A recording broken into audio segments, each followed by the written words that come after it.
Aba batahira ishomero rya Kakomo Primary School na Bufuka Primary School kandi baherizeyo packets 250 za pad ziri gukoresebwa emirundi mingi ninga chete reusable pads hamwe n'empare z'abishiki.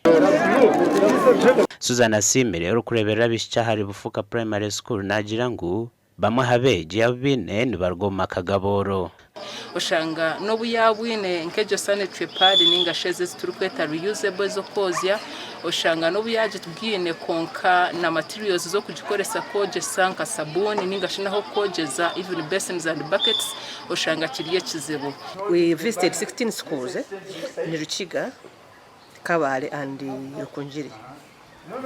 And we didn't find any school which had the standard which are set by UNICEF for menstrual hygiene. At least the schools should be having a place. They should be providing sanitary pads and a place where they can change from.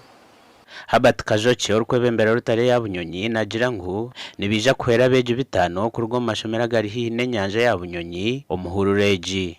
But for the beginning we are looking at Kakomo where we shall have the number of girls received, and then we go to Bufuka. Francisco Semwanga urukwebembera Rotary mu Tanzania na Uganda yasimentebe kaniseji kandi yayereka ngo nehikirize genderwa cha Rotary cyo kwera abantu abarukubo munsi yona.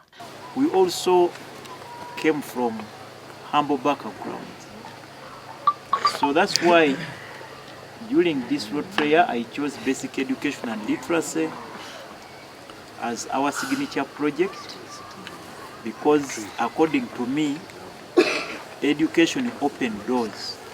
Ebyona nibibaho Busemwanga yabatahira Rotary Club ya Bunyonyi na Rotary Club ya Kabale City ezitakahirwe rusa rwokora na Rotary Club ya Kabale nkuru kandogu yabanarambere birotary ryo nekora omucangeki. Gasha kwa Job namanya.